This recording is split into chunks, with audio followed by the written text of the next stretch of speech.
Hello, I'm Robert. Welcome to my channel where I help people who are scared of many things and fact check for our group Doomsday Debunked on Facebook.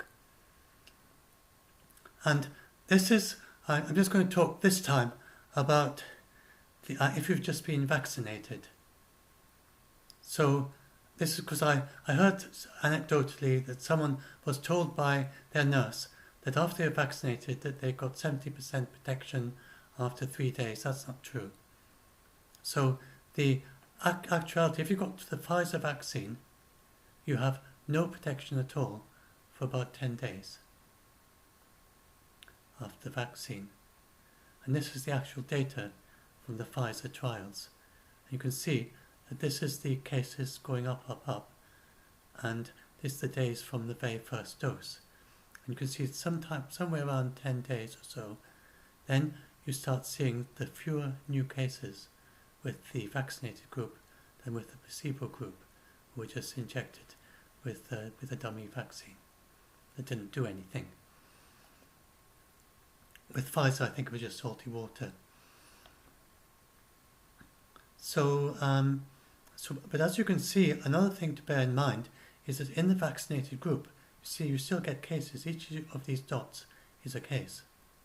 So you keep getting lots of cases going up to the Pfizer with the placebo group.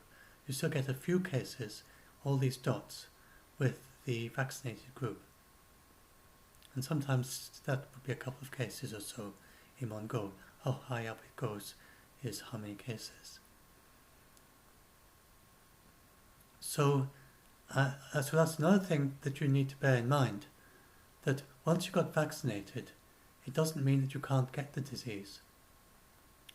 It greatly reduces, it greatly reduces your risk of getting the disease.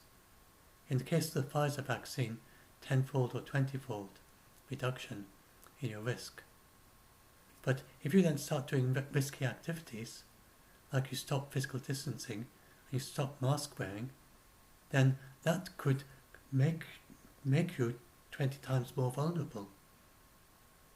If you go to lots of parties and stuff, if you would just let up and have lots of parties and things, and people very close up and just not doing anything to protect themselves, then you could end up almost back where you started. So it's very important in terms of controlling this as fast as possible to keep doing the physical distancing and the mask wearing and everything else that you're doing.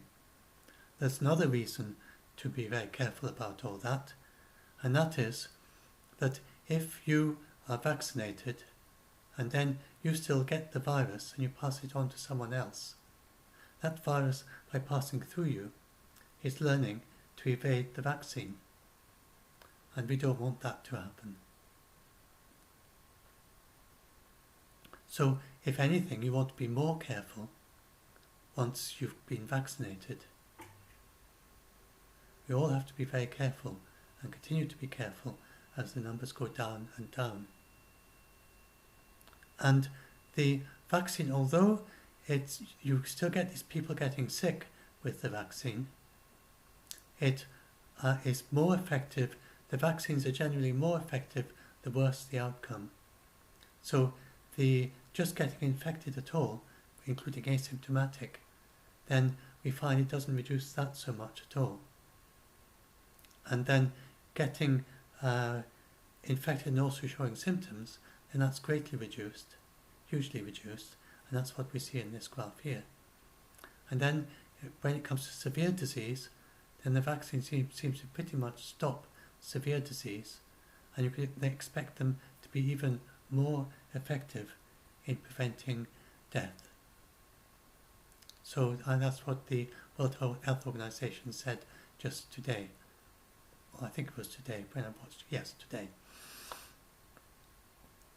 And so they do expect that the deaths to go way down amongst vaccinated people, and even the hospitalized cases to go way, way down as well. But we won't see the effect of that for quite a while yet. So it's 10 days from the first dose. Then, if you got infected there, it's another 5 days to be infected. Then it's another week to before you start your symptoms really starting getting pretty bad, and then it's the week after that where you start getting the first deaths, and then they continue for some weeks after that. So it's something like 6 weeks from the first dose before you start seeing effects, and then and then to start with, only a few people have had the first doses. So we should start to see effects, and Israel has already seen effects amongst the vaccinated people. They've seen greatly reduced numbers of cases. They had 66 where they would have expected 2,200 more than that amongst the vaccinated people, by comparing with a matched group of people who didn't have the vaccine. And there were 66 cases, and none of them were serious. So that's quite good evidence from Israel with the Pfizer vaccine. And it seems that just one dose of the Pfizer vaccine is enough to make quite a significant difference. So we can't expect the deaths to go down it'd be very surprising if the deaths don't go down hugely amongst the vaccinated people. But still, you should, if you're vaccinated, you should still treat it behave just the same way, and even be more careful than if you weren't vaccinated. And so that's my main message. And that's not me that's saying that, that's me reporting. So I listened to the World Health Organization press briefing today, and I report what they say, perhaps somewhat more accurately than many of the journalists, and in more detail. And that's the main thing I do. This is just to show with the Moderna that the after 10 days is pretty much a similar thing as with Pfizer, about 10 days, maybe a bit after 10 days. Then you see that the colours switched for some reason, but this is the placebo group, obviously, and this is the vaccinated group. It's the same thing. So I've got the actual transcript here of what they said. So that's Catherine O'Brien saying, "This is an extremely important point, not only for any particular vaccine, but for the entirety of the vaccine program that is rolling out worldwide in countries everywhere around the world. The issue of whether or not a person who has been vaccinated can take their foot off the pedal and stop using a mask, stop all the other interventions that we've been communicating for the whole of the pandemic, hand washing, physical distancing, avoiding congregating in large groups of people, those interventions need to continue for individuals who have been vaccinated and for communities of people as the vaccine is rolled out." And then she explains why. And first is that she explains that it does reduce your risk of getting it, but we don't know. But as we all know, you can be infected and have no symptoms, and so either you're before the development, or in some people they're infected and don't develop symptoms, and you can still infect other people. So that's the problem of transmitting it to others.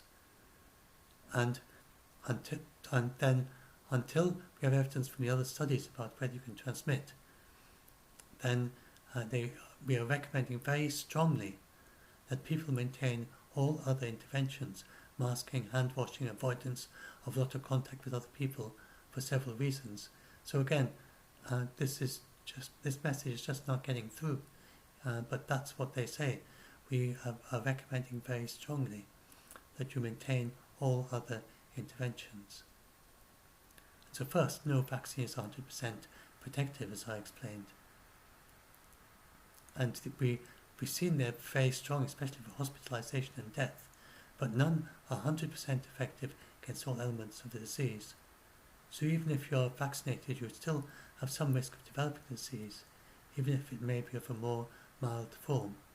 And by the way, none of these trials seem to be designed to test to see if they stop long COVID. So presumably, if they've greatly reduced the symptomatic cases, they've greatly reduced, this is my own comment, not hers, they greatly reduced, you would think they've greatly reduced the long COVID, which is this when it goes on for 3 months or more. But that seems pretty certain that it has, but it's not, it hasn't been tested, and so it would probably be quite a while before they know how much it reduces long COVID, and if it eliminates it completely or not. There's one of the experts I follow on Twitter makes this point.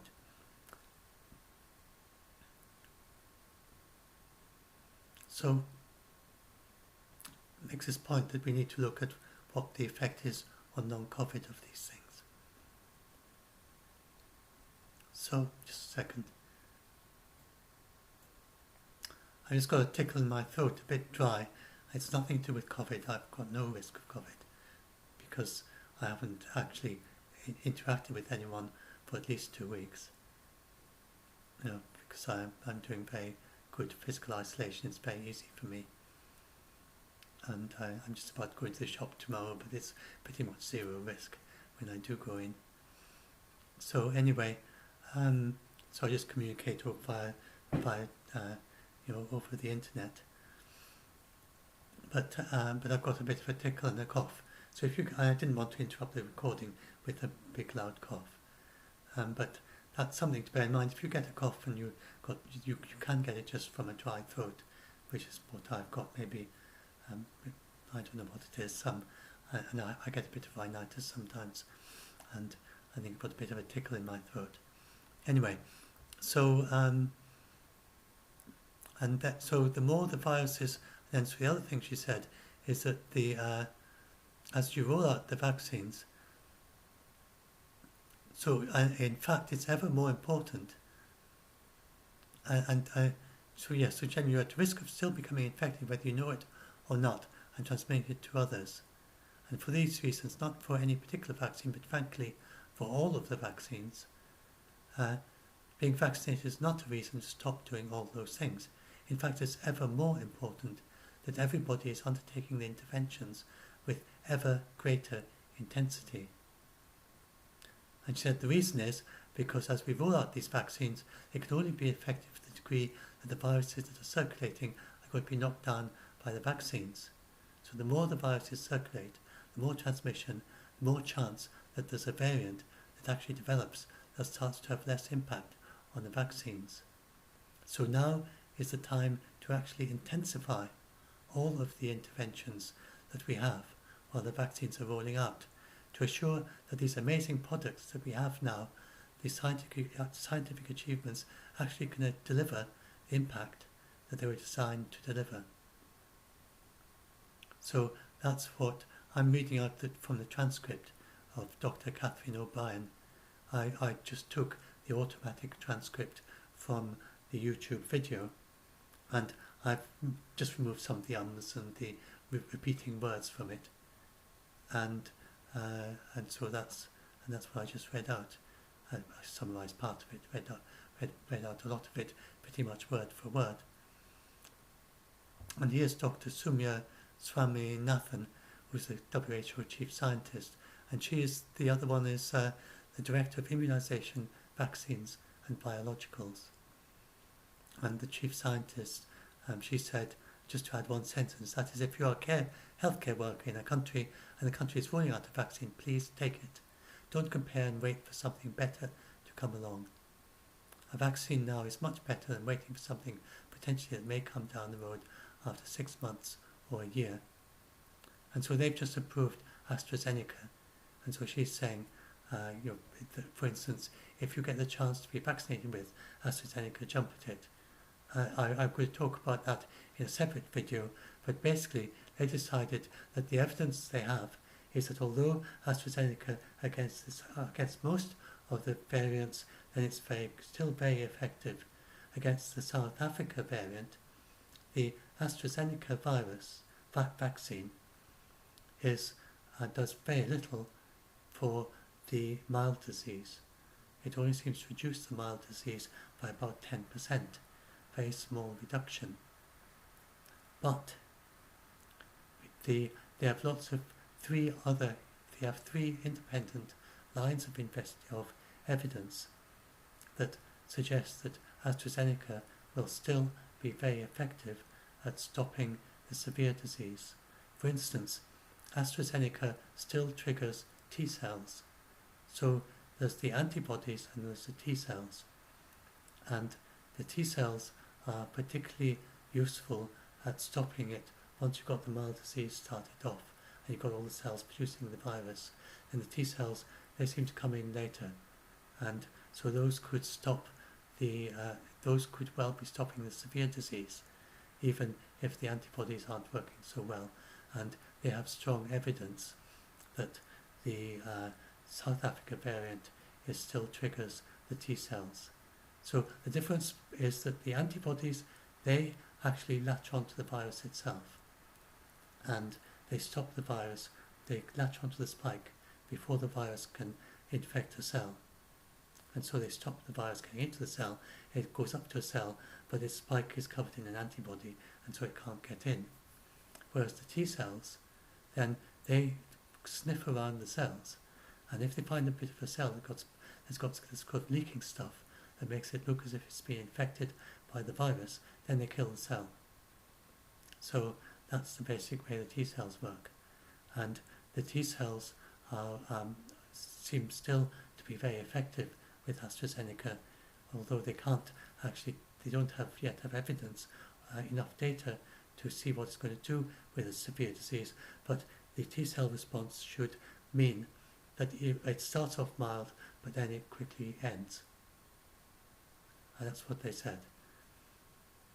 And so it seems very likely that that's what AstraZeneca is going to do with the South African variant, although they don't have the actual evidence from actual clinical evidence. But it seems very likely that the AstraZeneca vaccine will end it quickly because of the T cell response. So do continue to get AstraZeneca vaccine if you're offered it, and if it's the only one available. They don't say, do you want AstraZeneca or Pfizer, but they just say, here's the AstraZeneca, and get it, because it's very likely giving you very good protection against severe disease and death. And South Africa, they are putting a pause, but they haven't stopped the vaccination. Indeed, they said very clearly that South Africa is still vaccinating with AstraZeneca, but they're doing it like a clinical trial. And they're going to be testing and observing and looking at what happens with the AstraZeneca. They have an AstraZeneca clinical trial going on in South Africa right now. And it should soon have data from that to find out from that what effect the AstraZeneca has on the South African variant. And so they should hopefully see that it is reducing severe disease and deaths or eliminating them. So South Africa, they're more doing a slowdown of the AstraZeneca. They haven't stopped it. It's just a pause and slow down and looking at the evidence before they go in a big way. And then they might decide that they want to focus more on the Johnson & Johnson because that stops even the mild disease. But it's not because the AstraZeneca doesn't work if they do make that decision. It's just because for their variant, then the J&J may be a better decision for them. But countries have to make their own decisions. But if your only vaccine you have is the AstraZeneca, then the evidence so far is that it's going to make a huge difference. And so that's why they're continuing to roll out the AstraZeneca. So, anyway, I hope this helps you all to have a better understanding of all this. And it's just bringing this up again, and hopefully better chance of YouTube. It slightly saves me. I can make a screenshot of any moment in this video, but maybe YouTube will choose this one anyway, with a bit of luck. So that's the main thing to remember,